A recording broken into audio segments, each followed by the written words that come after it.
Are the Baltimore Ravens contenders or pretenders? We talk about that next, coming up on this episode of Locked On Ravens. You are Locked On Ravens, your daily Baltimore Ravens podcast, part of the Locked On Podcast Network, your team every day.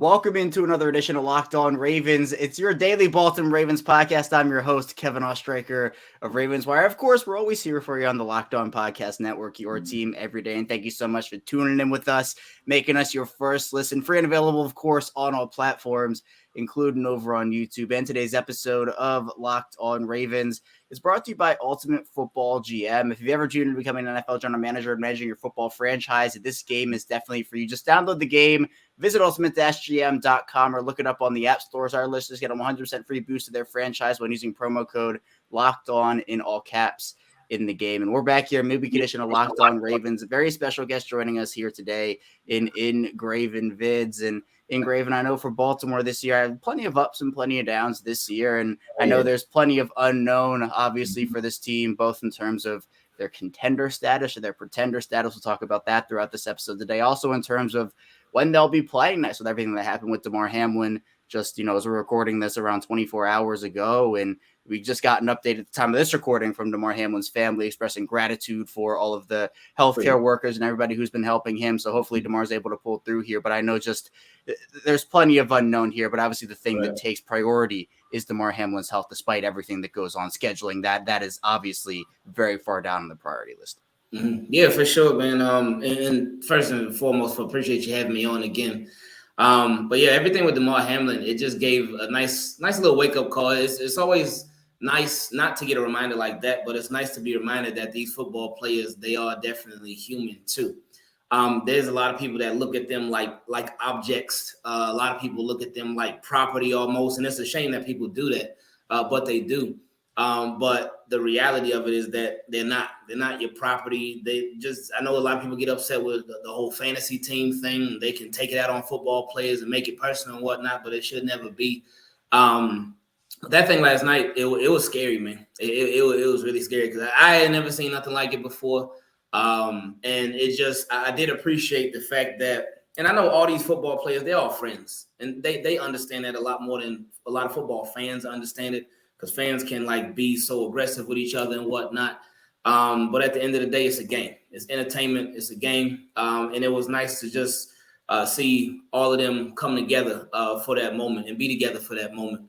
I know they were saying that a lot of the Bills players, they ended up going home, but there were a lot that ended up staying too, to be there with their teammate, with their brother. So that was nice to hear about. So hopefully by the time y'all see this video, hopefully we'll hear that everything is good with Hamlin.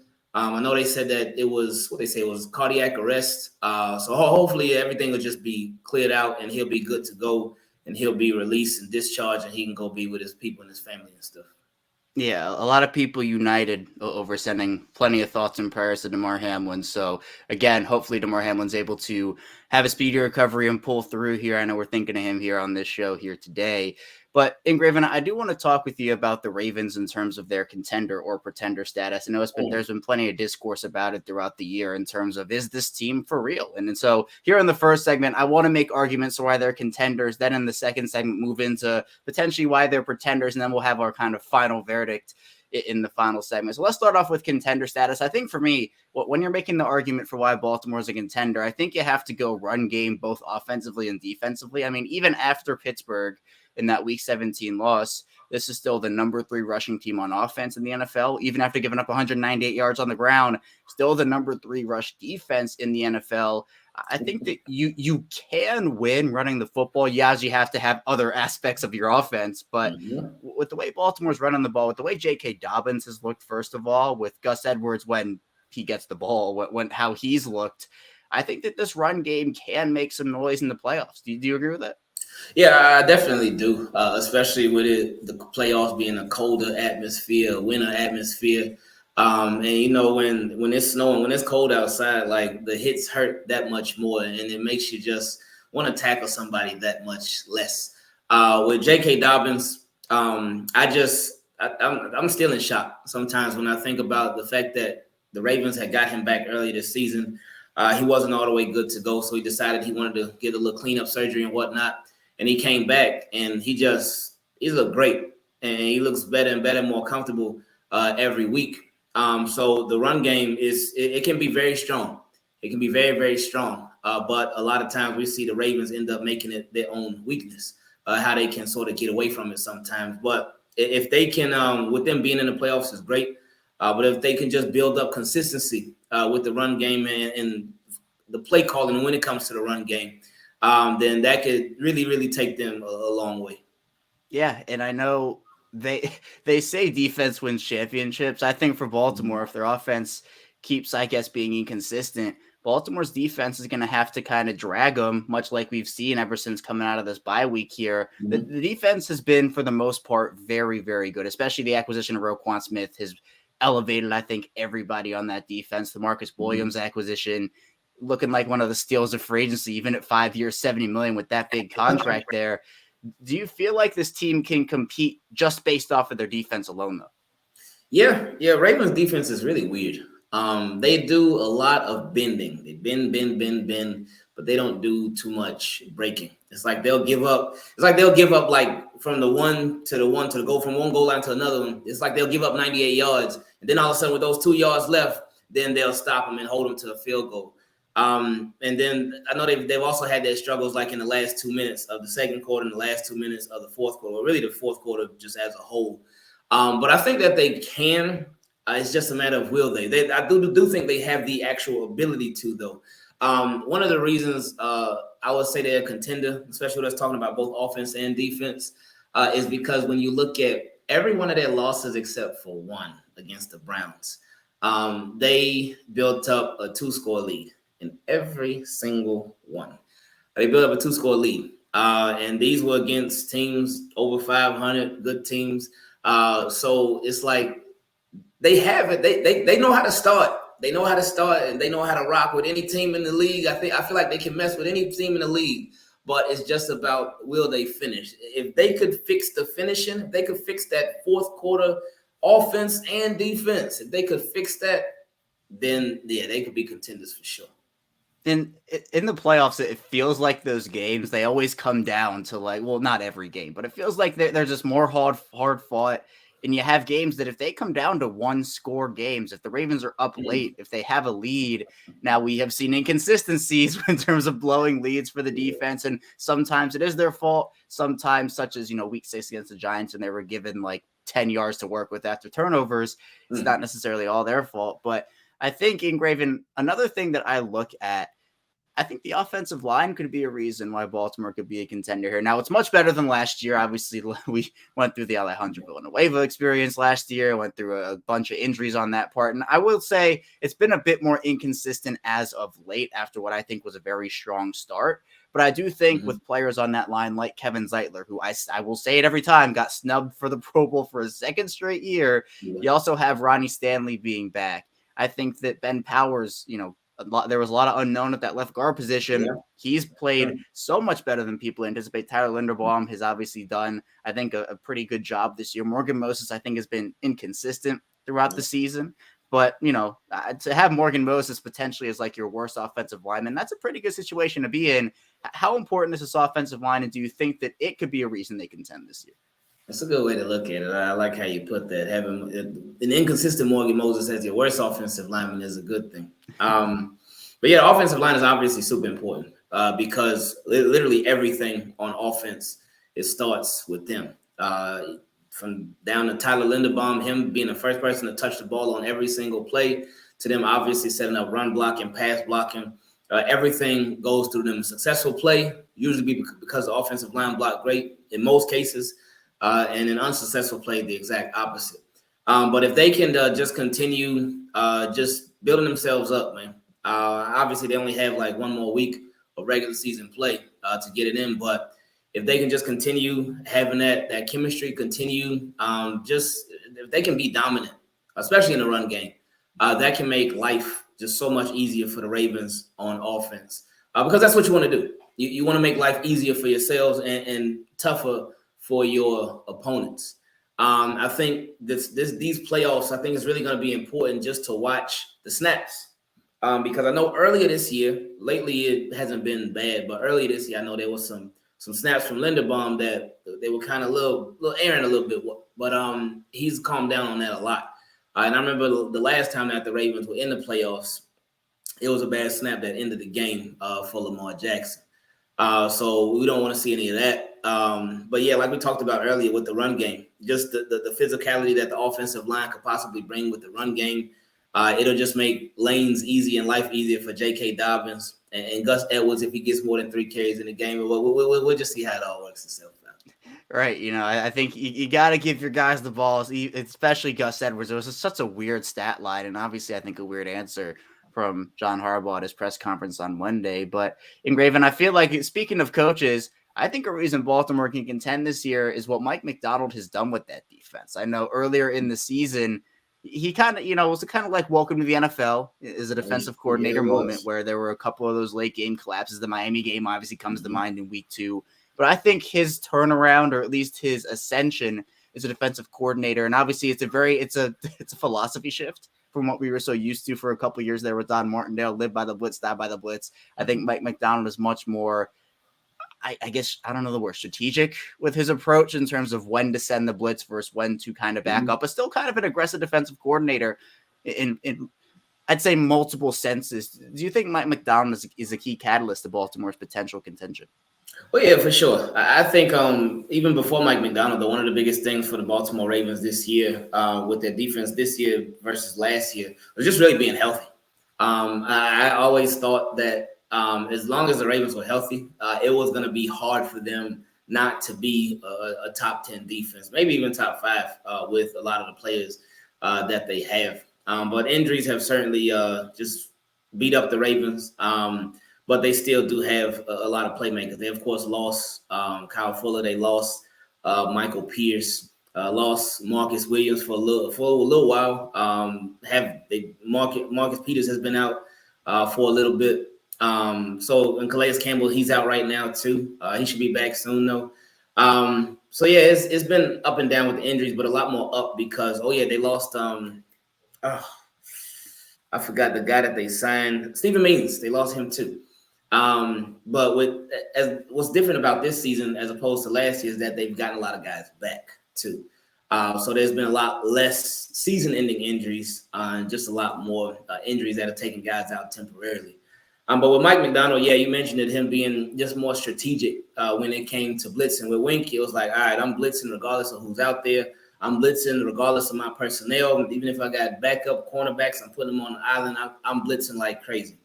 And there have been some times when there have been some questionable stuff from Mike Macdonald as far as putting guys on an island. But overall, after a lot of those welcome to the NFL moments, and there still have been some here and there, but he's been doing pretty good overall. But with the defense, I think they've been in really tough positions recently. Now, of course, most of the assets are put into the defense. Most of the big-time playmakers are put into the defense. But so they hold a lot. Like again, we talked about it earlier. They're from the goal line to the goal line. They'll give up 98 yards, but with them 2 yards left, they'll make a stop. And that'll happen for like the first 2 quarters, first 3 quarters, then in fourth quarter, because the way that the offense has been recently, it's been an even bigger struggle for that defense. Now, you still expected to make plays, but it's still tough because you're out there so much as a defense. So hopefully both can go hand in hand come playoff time, even before playoff time with this last game left. But hopefully during playoff time, both can go hand in hand where the defense, they still holding team because they ain't been giving up many points. It's just that when they give up the points, it's been at the worst moments. But if the offense, if they can really step it up, take it up another notch, and especially if Lamar Jackson comes back, hopefully he does. If he comes back, then that would just that'll make a huge difference for the Ravens. Right, and that's another thing. I mean, when you're talking about contention, I think Lamar Jackson, you have a chance whatever number 8's out there, regardless of, what else is going on. But I know there are still things that are holding this team back, which have resulted in a couple of these pretty disappointing losses. So coming up, we'll dive into the case for why Baltimore could be a pretender in these playoffs. So be sure to stay tuned. Still a ton to dive into on Locked On Ravens. But first, this episode is brought to you by Ultimate Football GM, and I'm super excited to tell you about our new partner and sponsor of today's episode, the mobile game Ultimate Football GM. And if you've ever dreamed of becoming an NFL general manager or managing your football franchise, your dream can come true. And this game is definitely for you. You can manage every strategic aspect of your team. You can play through this season and lead your team to glory. You're responsible for things like hiring the right coaches and coordinators, trading players, making draft picks, even navigating your franchise through free agency in the draft and all the ups and downs of a season. And all this comes in a challenging, realistic game where Ultimate Football GM is completely free and playable offline, so you can play on the go as you want and when you want to. And the Locked On hosts, they're doing their own little competition, so you can do the same thing with your friends or your family if you want to. Locked On Ravens listeners get a 100% free boost to their franchise when using promo code Locked On in all caps in the game store. That's Locked On in all caps. So make sure to check it out today. To download the game, just visit ultimate-gm.com or look it up on the app stores. That's ultimate-gm.com. Ultimate Football GM, start your dynasty today. We return our second segment of Locked On Ravens. Kevin Oestreicher still here with Ingravenvids. And Ingraven, I know there's been plenty of frustration with multiple aspects of the team this year. Mm-hmm. And while I still think that they have talent, a lot of it has to do with the offense in terms of the inconsistencies. We saw that first 3-week stretch from that offense when they beat the Jets. They obviously had a very good offensive hand against Miami despite the loss. And then the New England game, I think they were hitting their stride in those games, but then the inconsistencies really came about here. And I know that for a lot of people, part of this discourse has been Lamar Jackson versus Tyler Huntley in terms of who each player is. And I don't like pitting them against each other. I like to build both of them up without tearing the other one down. I just think that's the way that it should be done. But with the way we've seen this offense operate under Tyler Huntley, I think we know what it is. They're not going to put up a ton of points. Your defense is going to have to kind of drag you across the finish line. Right. But kind of what we talked about in the first segment was the fact that the defense, they haven't been giving up points. You made that point, and I completely agree. The defense since the bye week given up just 13.1 points per game. The issue is in that same span, the offense is scoring just 14.1 points per game. So it's kind of the give and take if you're having a good defensive performance. And look, the Ravens in that Pittsburgh game didn't allow the Steelers to score their first touchdown until 56 seconds left in the fourth quarter. That should be enough to win you the football game, but the offense just could not capitalize. So with Tyler Huntley, Ingraven, if it's not Lamar Jackson, if it is Tyler Huntley, does that give you worry that Baltimore could be an early exit? Oh yeah, for sure. I think even before Tyler Huntley though, a lot of times the Ravens they can be their own worst enemies. They can be their biggest enemies because while Tyler Huntley he is the Ravens' backup quarterback and he's not Lamar Jackson, which is fine. He doesn't have to be Lamar Jackson. But an even bigger issue would be the play calls that are coming in for Tyler Huntley, the play calls that are coming in for this offense. While Tyler Huntley, he's not asked to do much. I'm sure he's just asked to just really manage the game, make a couple of reads and whatnot, hand the ball off. Of course, he's asked to do a lot of QB keepers as well. But his job, I feel like his job becomes even harder when there's this bad sequence of play calling. That you'll get, like a lot of times you see whether Tyler Huntley makes a nice completion, whether the Ravens get a nice pickup on the ground, it can be a great play, but then they'll follow that up with something that's like, why are they doing that? Like, what kind of direction are they going in? Like, where is this team really headed? So Tyler Huntley, I feel like he's up against a lot. So I feel like he almost has to do extra work to try to make this thing work. When it comes to the play calling for him. So Tyler Huntley is in a very tough position. And again, hopefully Lamar Jackson comes back. But if it's Tyler Huntley, then it's only going to get tougher from here because now it'll be a playoff game. It'll be a playoff game. And again, whether it's Tyler Huntley, whether it's Lamar, the Ravens, the whoever's playing quarterback is up against a lot. And it's not only coming from opposing teams. Right, and I don't want to make it seem like I'm saying like, oh, Tyler Huntley's going to be the reason they lose. I think he can lead them to victories. It just be in a different way than in a Lamar Jackson led offense, where you're asking Tyler Huntley to be more of a game manager, which is fine. I think he can do that, and I think again he's an ideal backup quarterback for what you want in this offense. I think he is talented. There have been issues with him pushing the ball down the field over the course of his career. You know, he has some weaknesses, of course, but we've seen him be a fine quarterback, but again, it's not Lamar Jackson, right? Obviously, there is a big gap, and that's okay. But at the same time, I do agree in the fact that some of the play calling issues this year have been very apparent in terms of just situationally, you know, what you're calling in the fourth quarter, how you're running a clock down. We've seen from Greg Roman, I think, over the course of his tenures, it's not even just a this year thing. Sometimes the inability to correctly read a situation and be able to apply that and adjust into an in-game moment. And it feels like those in-game adjustments in Graven have been a little bit of an issue for them over the past couple of years. Even this year, would that be something that could severely hold them back? Yeah, and it's scary to think about because every one of the Ravens, their playoff exits over the past couple of years, has been something that they've struggled with all season long. And in the playoffs, it got blown up. So hopefully they can get it fixed. I mean, it's a lot to ask. I mean, we're heading into week 18. At this point, we're heading into week 18, and we're still talking about the play calling and how it's just very inconsistent. It's consistently inconsistent. So it's something that is very concerning when it comes to the playoffs, because these teams, while you are a playoff team, you're also going against playoff teams. So these guys are better teams. These are teams that have gotten it done a lot more than they haven't. So they're going to do everything that they can to exploit whatever your weakness is. So Ravens, they better fix it and fix it fast. But at the same time, I wonder if they really can. If they haven't fixed it by now, what would really make someone think like, all right, well, in the playoffs, they're automatically out of nowhere, they're going to get it done. Right, and we've seen them kind of limp into the playoffs before and have success because it really is a whole new season. But you're right that they barely have any time to kind of try to fix their issues in game. They have week 18, and again, we don't know when that's going to be played right now. But at the same time, there is a chance that Baltimore could have to go to Cincinnati in week 18 and then go back the next week and play in the wild card round. There's a situation where they play Buffalo in the first round. There's a situation where they could play a Jacksonville team that they lost to. So again, you have to wonder about, can the Ravens call a consistent game for 60 minutes and I think feed into their identity, which is a running team, but have that same passing offense. And that's a whole nother issue in Graven, where the wide receivers they've been a point of contention for years in Baltimore. But I talked about, and I know we had the conversation too, where I think that, again, I was pounding the table for the Ravens to go out there and get a wide receiver for this team, a proven one at that, especially after trading away Marquise Brown. And again, that was Marquise Brown saying, hey, I want out. They didn't just say, all right, we're getting rid of Marquise Brown, and that's that.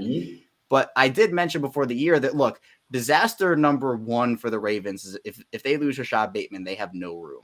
If they lose Devin Duvernay, it's just an absolute nightmare. And here we are in Graven. They have lost both. It is now DeMarcus Robinson, Sammy Watkins, Deshaun Jackson. I feel like if I were making a list of things of why the Ravens could be pretenders, I mean, I think their wide receiver core would have to be up there among the top of the list. Oh, man, it's tough. And that's something that we've been talking about that for years because it's been the same issue for years. Just like yourself, mentioned how I was worried going into the season if the Ravens would be putting all of their eggs into the Rashad Bateman basket.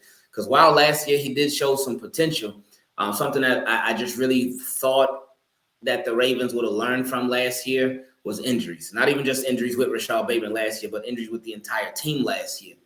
So my motto that I continued to say was stay ready so you don't have to get ready. And the Ravens overall, they had done a pretty good job of that. But my biggest concerns were at wide receiver and at inside linebacker. And coincidentally, like the two positions have went completely different directions because the Ravens, they went and added a Roquan Smith at inside linebacker, and then the injuries had just happened at wide receiver. It is concerning. Where you're relying on I mean, you're relying on Sammy Watkins, Deshaun Jackson. It's DeMarcus Robinson. And while those guys they still got some speed to them, they can still make a play or two. I mean, with Sammy Watkins is weird because his first game, he made that big play. I think it was against the Falcons. Yeah, he made that big play. Then I never heard from him again, like at all. And then in the game against the Steelers, who caught the pass? The Marcus Robinson, he caught a pass, and I think maybe he caught two, or was it Deshaun Jackson that caught the other one? I forgot who caught the other one. But it was two catches between the receivers. So there's already a lack of involvement when it's come to the wide receivers. But then when those are the wide receivers that you have to depend on, like stuff, especially if like you really got to pass that ball, it just makes stuff harder. Now, one good thing about it is that they are veterans. They are veterans who have been there and done that, been part of Super Bowl teams and got a lot of experience, so they know the game.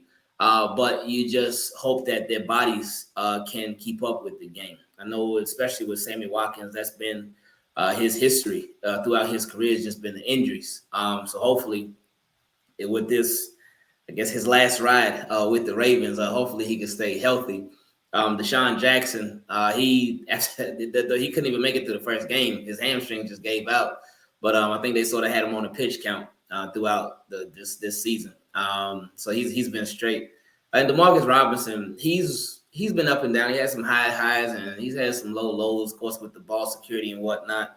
And then with him mistimed jumping, that's something with DeMarcus Robinson that he does a lot. But I mean, those are I can't even say the cards that you've been dealt. Those are the cards that you picked up because Ravens put themselves in this situation. Obviously not with the injuries to Bateman and whatnot, but just with the lack of depth, the lack of quality depth going into the season at the receiver position. The Ravens did it to themselves. So you got to just hope for the best now and hope that these guys that you have, these super seasoned guys that you have, they can help get you to where you want to go.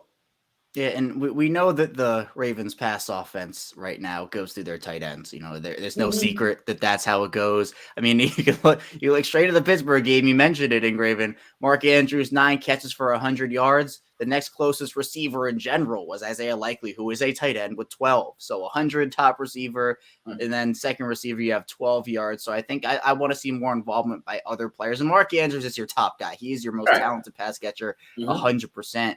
And he can beat double teams. He can beat bracket coverage. He is that good.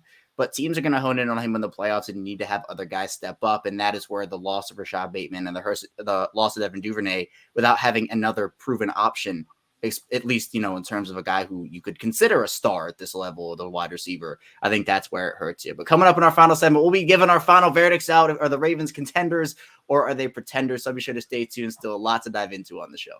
But first, this episode is brought to you by LinkedIn. And as a small business owner or hiring manager, you know that success in 2023 all depends on the team members you surround yourself with. That's why you have to check out LinkedIn Jobs. With LinkedIn Jobs, you can hire qualified candidates more efficiently by matching open roles with people who have the skills, values, and experience to help you achieve your goals. And LinkedIn Jobs has helped me a ton throughout the course of my life, and it helps you quickly attract qualified candidates to your open jobs with targeting tools. LinkedIn Jobs goes beyond resume data by using insights from your job post, company, and their 875 million member profiles to put your post in front of the most qualified candidates. You can identify the most qualified candidates on LinkedIn Jobs and connect with them fast and for free. LinkedIn Jobs makes it easy to screen and rate applicants based off your job qualifications all on one platform. And for achieving goals in 2023, the right team member could help you do that. Aspire small business, right? LinkedIn Jobs #1 is delivering quality hires versus leading competitors. LinkedIn Jobs helps you find the qualified candidates you want to talk to faster. Post your job for free at LinkedIn.com/LockedOnNFL. That's LinkedIn.com/LockedOnNFL to post your job for free. Terms and conditions apply. We are back rounding out a midweek edition of Locked On Ravens. Kevin Oestreicher once again here with Ingravenvids as we round out this Wednesday show. And I know, Ingraven, before we actually get into the final reveal as to who we think this team is heading into the playoffs, I do want to ask you, we've talked about Greg Roman, we've talked about Matt McDonald, but what about John Harbaugh? Do you feel like John Harbaugh right now in the way that he has his team? And again, we've talked about John Harbaugh being a player's coach, has the pulse of his team, but what's kind of the vibe for you surrounding John Harbaugh right now? I feel like he's safe. and I feel like he's comfortable, and I feel like he's very aware of both of those things. So that's why there can be sort of a lackadaisical approach to really everything. And there can be this sort of lack of really just having that killer instinct that I feel like is missing from these Ravens right now. This is a different Ravens team than we're used to, and they sort of been getting more lackadaisical as these past couple of seasons have been going on. And you just feel like something's missing. Maybe it's that dog mentality. It's just missing right now. It's not there. And I feel like these Ravens, they this year alone, they could have been so much better. I feel like there's definitely been some execution blunders, but there've been some definite coaching blunders too. But at the same time, they could have also been a lot worse. I know Steve Bisciotti, he talked about it before the season even started, where he was on Marlon Humphrey, I think it's what it's called, episode 44, Studio 44, where he talked about consistency. And he just talking about being consistent. And he brought up how a lot of people have like turnover, a lot of coaching. A lot of franchising and whatnot. They have turnover, and that's not consistency. But at the same time, with these Ravens, they have been consistent as well. But they just haven't really been contenders. They haven't been consistent contenders. They're competitive, but they haven't just been consistent contenders like that.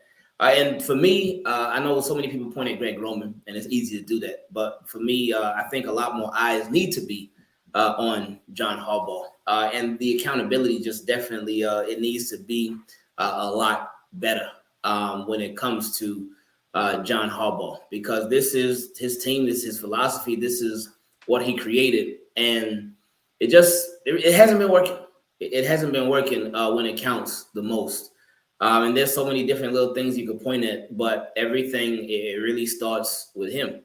And my hope for this offseason, I obviously hope that the Ravens, I hope they can go all the way, win the Super Bowl, surprise a lot of us, surprise the world. If not, and depending on how things happen, I just would really hope that the Ravens would have a serious sit down and just really take a hard look at themselves and just really hold people accountable, because that's something that I feel like they haven't been doing. Yeah, and I'm going to piggyback off your consistency point, because it's been something that I've been talking about too, where my listeners have heard it time and time. They're probably tired of hearing the word, but I go back to complacency, which is my thing, where look, we the Ravens have had regular season success. We can't ignore that. I give John Harbaugh and his staff a lot of credit for being able to have these guys, I'd say for the most part, pretty prepared in these regular seasons. But this is a team that hasn't been back to the AFC Championship since they won the Super Bowl during that 2012-2013 season. And you kind of look at how the Lamar Jackson era has gone. They made the playoffs after Lamar pretty much saved that season in 2018, his rookie year coming in. They lose in the wild card round. Disappointing, but, it's fine. You can go back the next year, 2019, super fun year, right? Historic regular season, 14-2.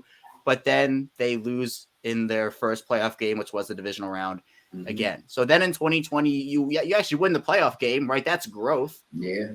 And then you lose in the divisional round again. So you're like, all right, there's a stepping stone there. I consider 2021 a wash. There were so many injuries where, I think it's unfair for me to fully judge them based off the roster they had at the end of the season. But you can still say that at the same time, the way that they started the year, and then they lost to 6 straight games in kind of that late season class. But now in 2022, I'm not using injuries as an excuse. I have said from the jump that this to me is AFC Championship or bust, because you want to see that growth. It can't just be, we're making the wild card round every year, the divisional round every year, and then we're done. Let's go do it again next year, right? The Ravens have goals. They've talked about, Lamar Jackson has talked about how badly he wants to win a Super Bowl. Not even for himself, for his teammates, for the organization, for the players he plays with, for the coach, and all that. But in order to get there, you have to make it past those goals. So for me, it's why, again, you mentioned, pointing the finger at Greg Roman in a lot of these situations. John Harbaugh does have to take accountability because he is the head coach. He's the head guy, and that's just what happens. But I do feel like it's why if the Ravens don't make a run here, if they don't make it past the wild card or the divisional round, it feels like, and again, I always have to preface, this is my opinion, not a report, so don't take it as one. But I do think that, maybe we do see a shifted offensive coordinator, and then the next guy to go, if something doesn't work out, would be John Harbaugh. But there's a lot of time before that happens. I know we still have Yeah. Over a regular season game, we still have playoff football. But Ingraven, I know people have been talking about this roster. They've been talking about how talented this roster is or how lack of talent it has on it. Do you feel like this roster is talented enough to make a run and win the Super Bowl? I feel like they are, but everything would have to go better than perfectly.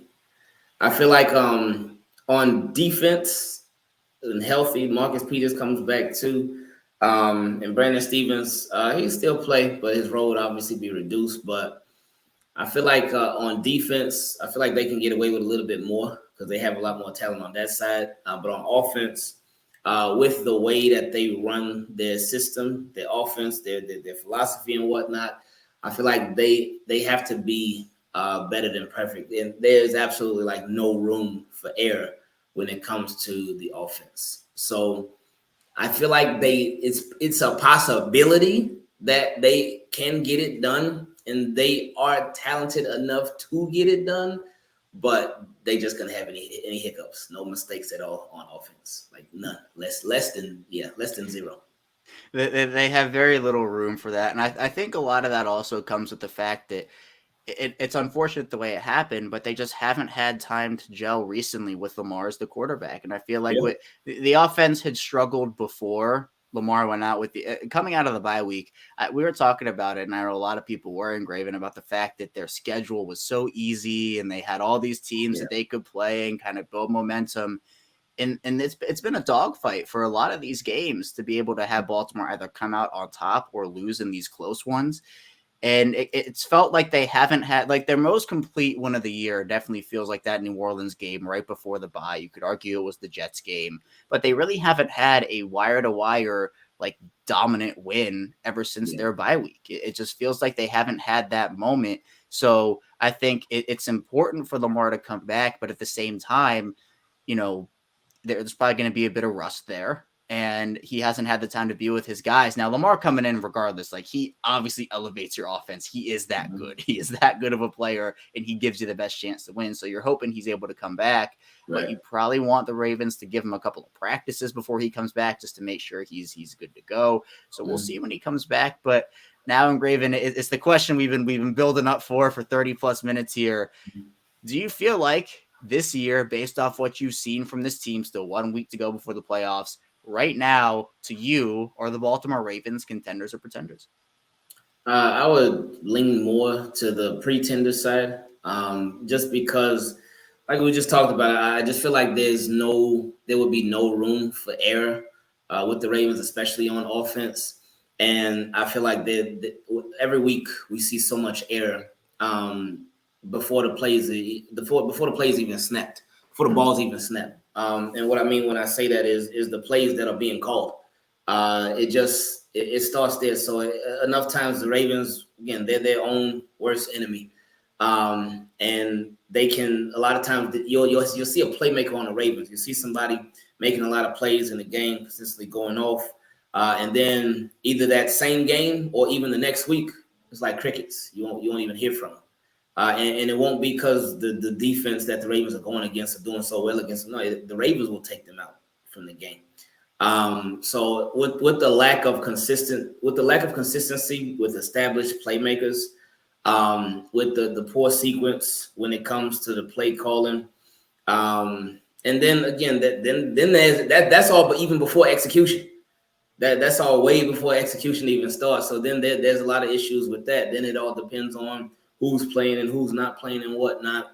I would just say that they would end up being pretenders. I would love to be able to come back on here next time we have this collab and be like, man, hey, Kevin, remember when I said these Ravens were pretenders? Oh, I'm so glad to be wrong or to have been wrong about that. They end up making it all the way to the Super Bowl, won it. Hey, great job, Baltimore. Amazing. But I just I don't think that's gonna happen. I would love for it to happen, but I don't see it happening. So I would have to go on the pretender side.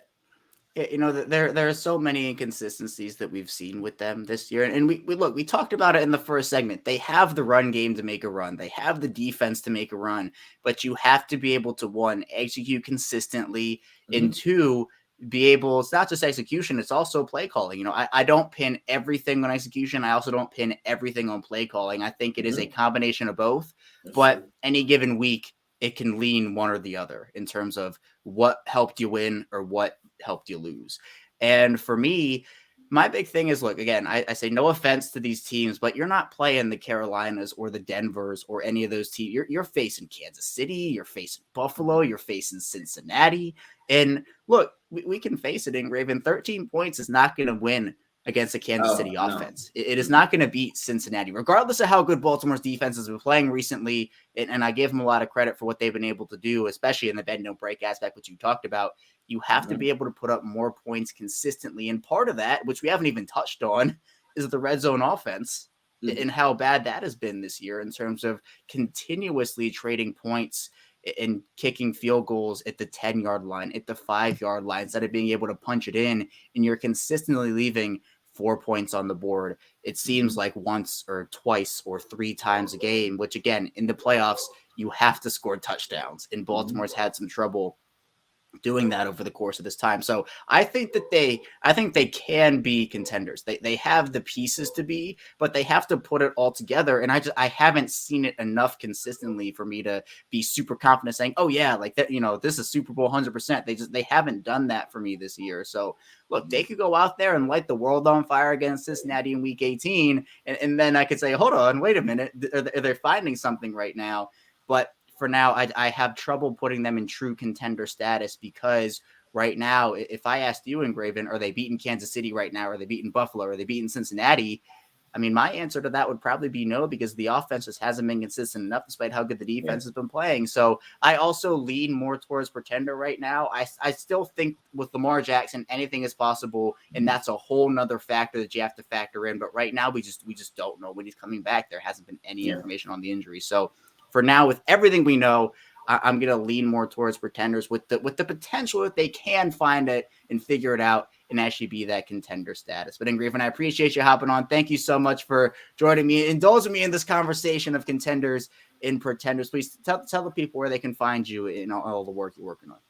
I appreciate you having me on. You can find me on YouTube. It's Ingravenvids, Twitter, Instagram, everything Ingravenvids. So feel free to come check it out. Go look at his stuff. All the links will be in the description below. So subscribe, follow him on Twitter. Great insight always. And he puts out plenty of content, hard working over there at Ingravenvids. But that's all I have for you here today on Locked On Ravens. Thank you so much for tuning in with us today. When we get back in tomorrow, we'll continue Ravens content over here. So be sure to stay tuned for that. And I will see you right back here tomorrow.